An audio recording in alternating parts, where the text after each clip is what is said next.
Get out. My son deserves better than you, Martha shouted, pushing me out onto the cold porch at 2 a.m. The freezing air cut through my thin pajamas. You're 45. You can't give him children. He needs someone younger. I watched as she locked the door, her hands shaking with anger, or maybe satisfaction. Through the window, I saw my husband David, passed out on the couch, too drunk to notice. My name is Isabella. At 45, my mother-in-law just threw me out of my own home while my husband lay unconscious. But I didn't cry. I didn't beg. Instead, I walked to my car and made a call. Hey, Sophie, can I stay with you for a few days? Just some house issues. As I drove, I thought about the red flags I had ignored. The secret calls, Martha's sudden interest in our fertility struggles, the young woman at their church.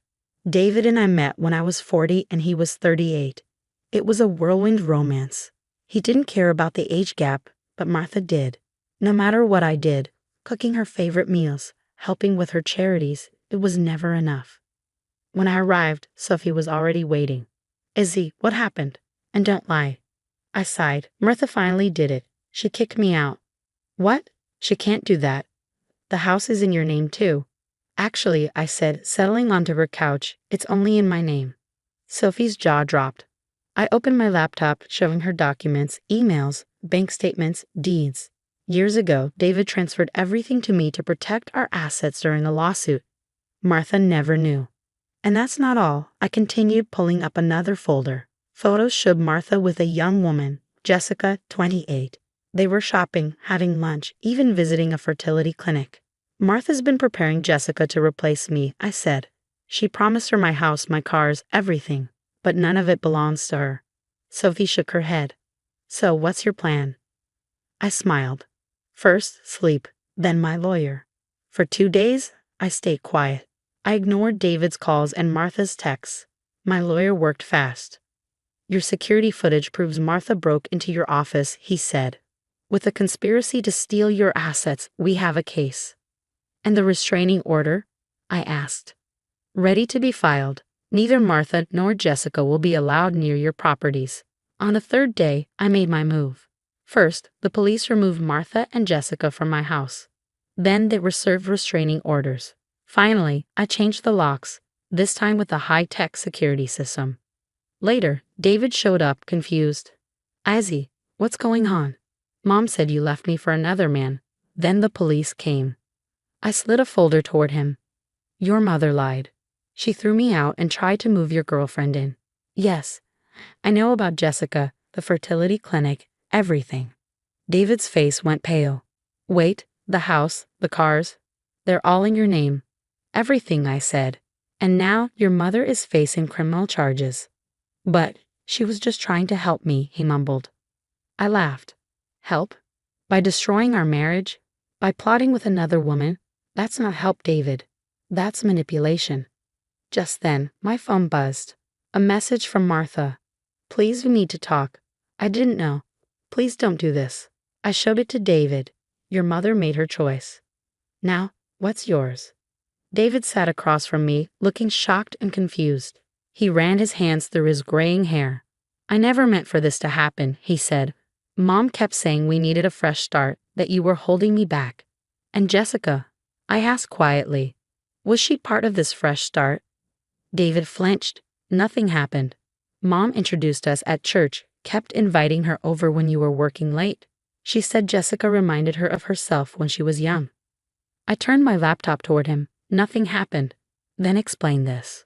On a screen, Martha and Jessica were in my office, trying on my jewelry, looking through my files. They were in our house, David, planning their future with my things while you were passed out drunk. His face crumpled. I didn't know, I swear, Izzy. I took a deep breath. Your mother kicks me out at 2 a.m., moves in a younger woman, and you thought that was okay. Before he could answer, my phone buzzed again. More messages from Martha. I was just trying to protect my son. Please don't destroy our family. The police said I could go to jail. You wouldn't do that to David's mother, would you? I showed them to David. She still thinks she can manipulate her way out of this. David looked lost. What do you want me to do? I want you to make a choice, I said. Not your mother's, not Jessica's. Yours. The doorbell rang. I checked the security camera. Martha stood on the porch, her mascara running. Jessica stood behind her, looking scared.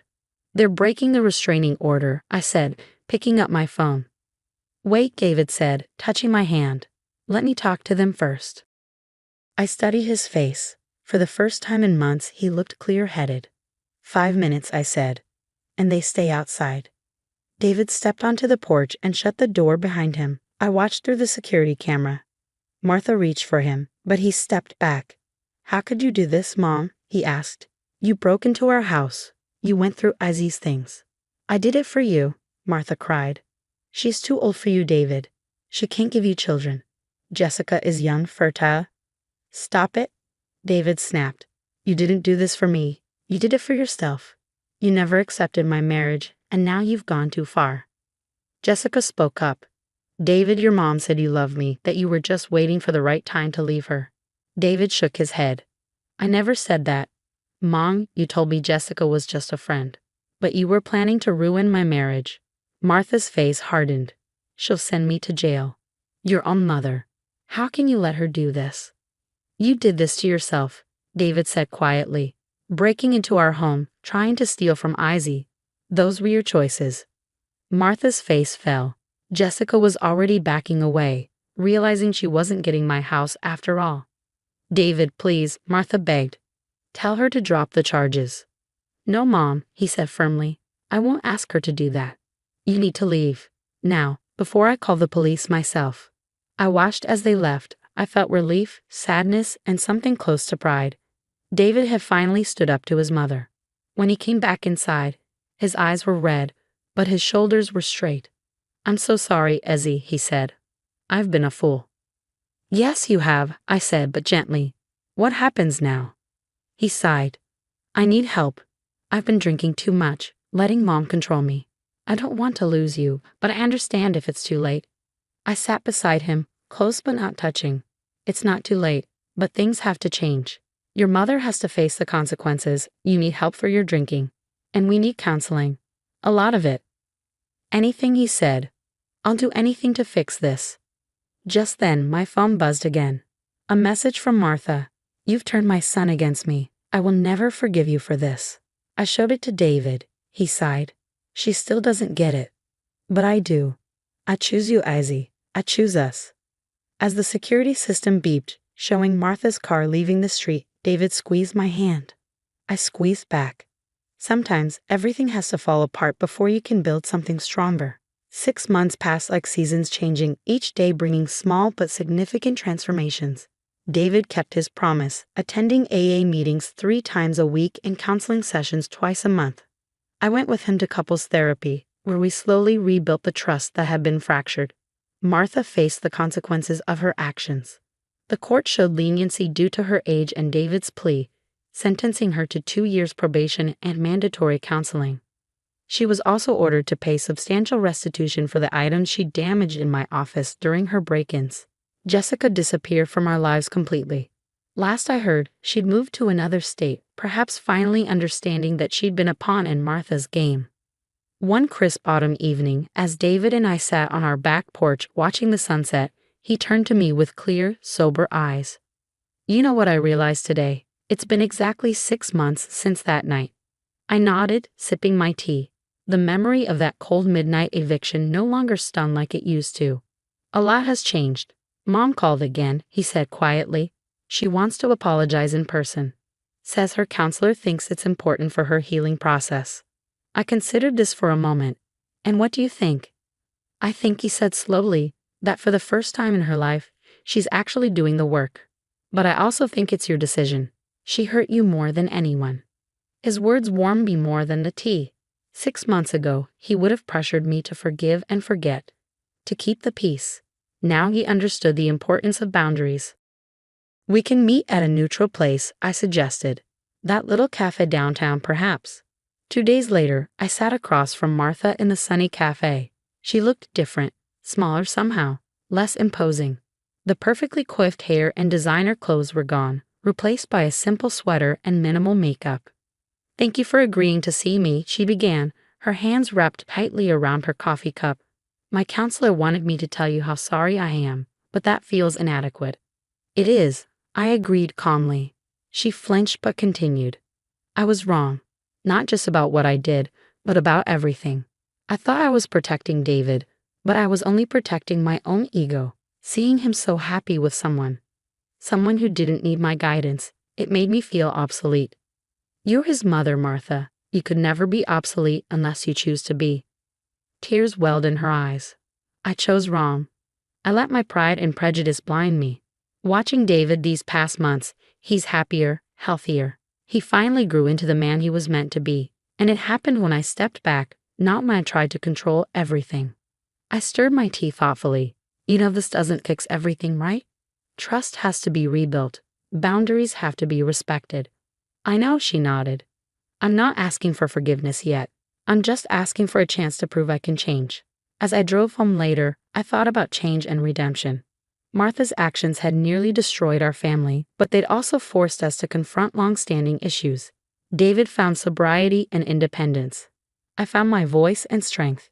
Even Martha was finally facing her own demons. David was waiting when I got home, trying not to look anxious. How did it go? I hung up my coat, considering my answer. Better than I expected. She's different, more genuine. Time will tell if it lasts. He pulled me into a hug, and I relaxed against him. Thank you, he whispered into my hair, for not giving up on us, for being stronger than all of us. That night, as we lay in bed, David already asleep beside me, I remembered standing in the cold 6 months ago, wondering if our marriage was over. Instead, it had been a beginning, the start of something stronger, more honest, more real. My phone lit up with a text from Martha. Thank you for today. I know I have a long way to go, but I'm trying. I hope someday you can trust me again. I typed back a simple response, one day at a time.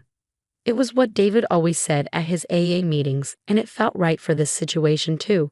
Change doesn't happen overnight, but it does happen, one choice, one day, one moment at a time. As I drifted off to sleep, I thought about the ace I'd had up my sleeve that night, not just the legal documents or the surveillance footage, but the strength to stand up for myself, to demand better, to allow consequences to unfold naturally. Sometimes the best revenge isn't revenge at all. It's giving people the space to face their own actions and grow from them. And sometimes, like a garden after a storm, what grows back is stronger than what was there before.